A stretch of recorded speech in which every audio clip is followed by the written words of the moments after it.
Good evening. This is L with 5dworldmedia.com on the Apprehensive Perception, a mind control elimination workshop program. I'm answering emails that came to me in regards to how do I know or how do I feel that I am a walk-in entity. Most walk-in entities, if they're true to it, know that they're walk-ins.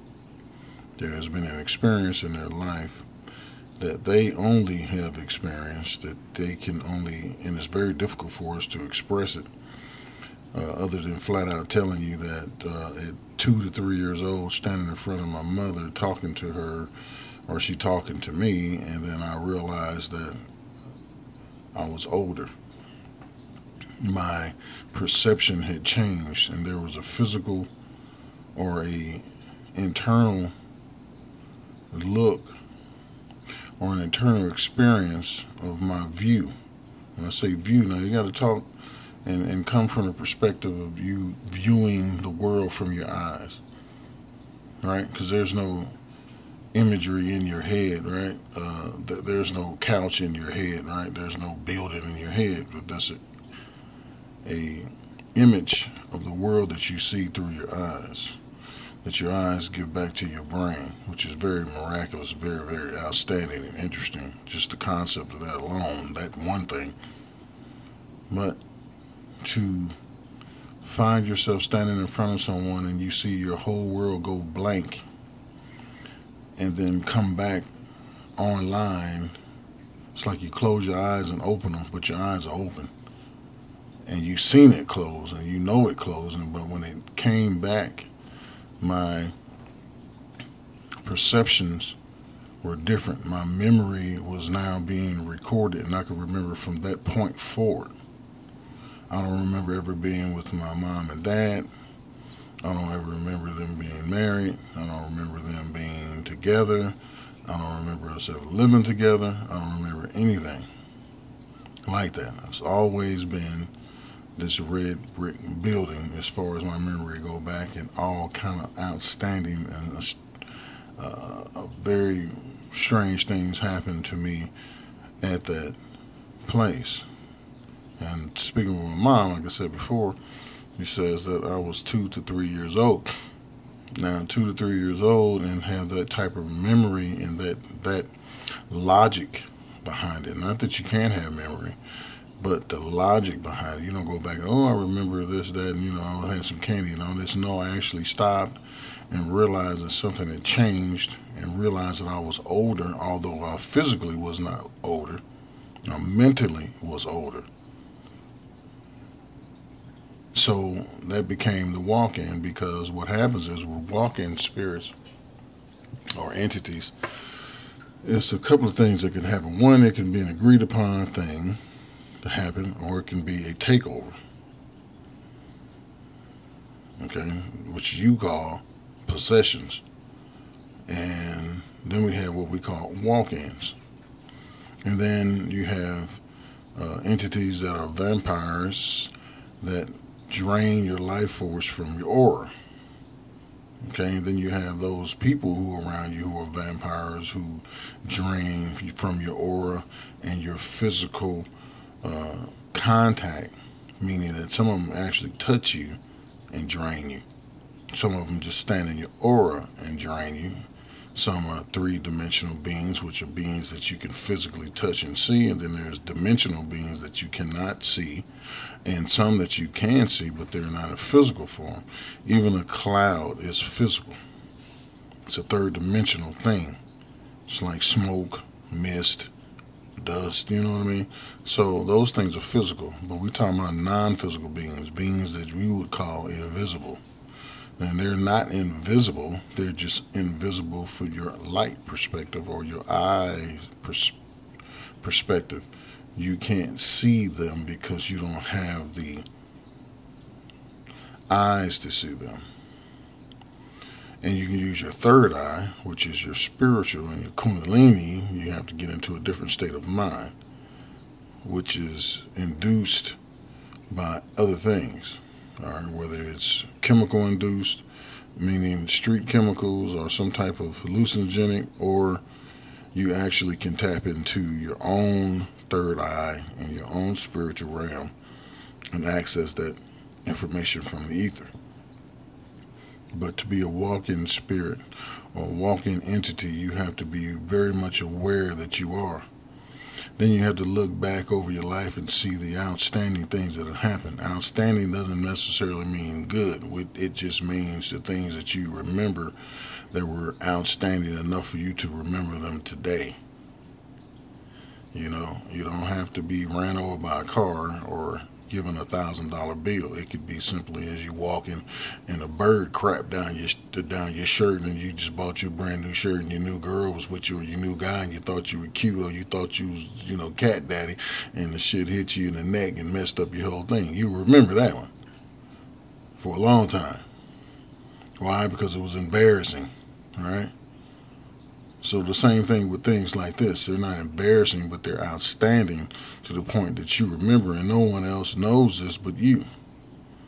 So based on the type of entity you are,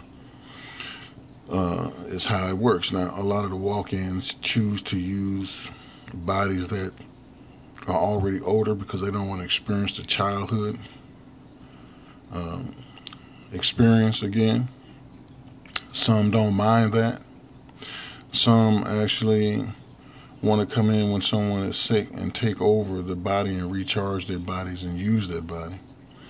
A lot of things happen when your mind gets fragmented, right? When they do MK Ultra, which is mind control, when they do those things, they fragment your mind.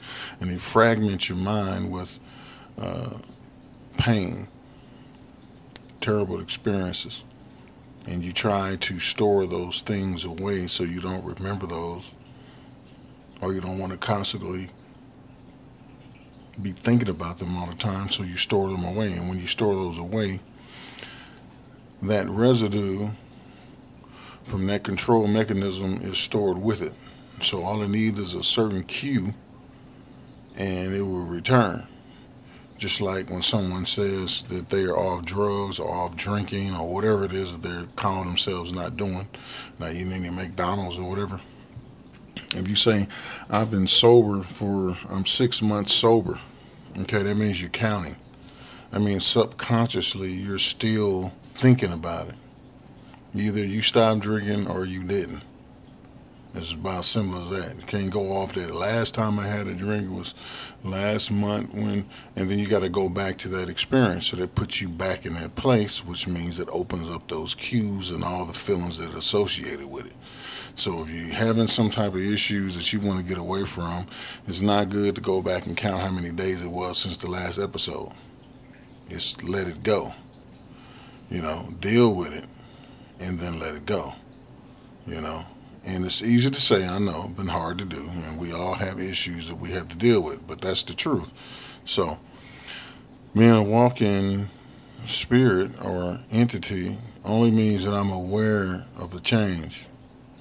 Now, what happened was because I was so young that I was able to be here and get this whole experience again, and now I had to fight my way back out of the conditioning that the world has given me.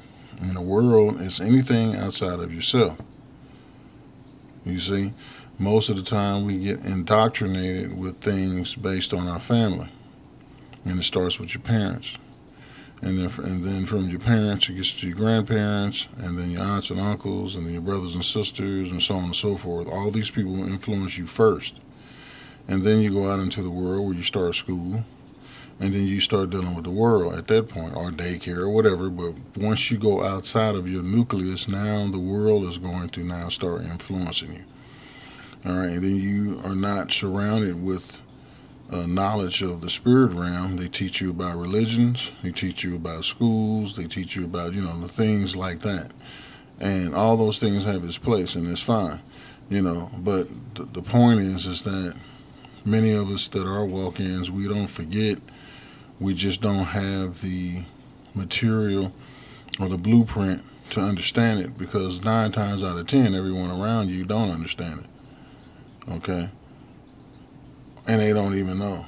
Because if they did know, they would be talking to you about it. Like I talk to my children.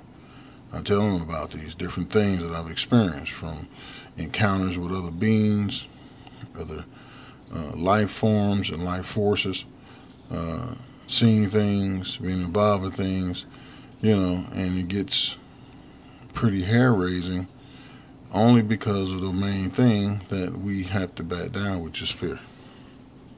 All right, so with that, I'm going to go. I'm not going to stay on here long on this, but walking entities are entities that have taken over a physical body.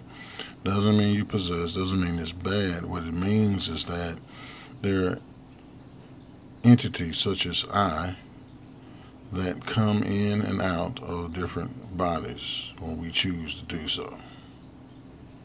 And we come in these bodies and we remember some things, but we definitely know. In my case, I knew when it was a takeover between me, whoever I am, and Cedric.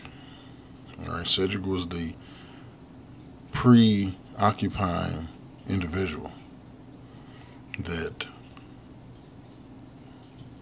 had to go, or is still here in its subconscious. But the point is, and the reason I say that I am not Cedric is because I was fighting this individual, and my mom had gave me a whooping in order for me to not tear my clothes up and be fighting and carrying on and blaming Cedric. So she felt that I was making a make-believe person. So most of the children who have make-believe friends are walk-ins, because who they're playing with is themselves, and they're exchanging between themselves and the walk-in, of course, the ancestors and other things of that nature.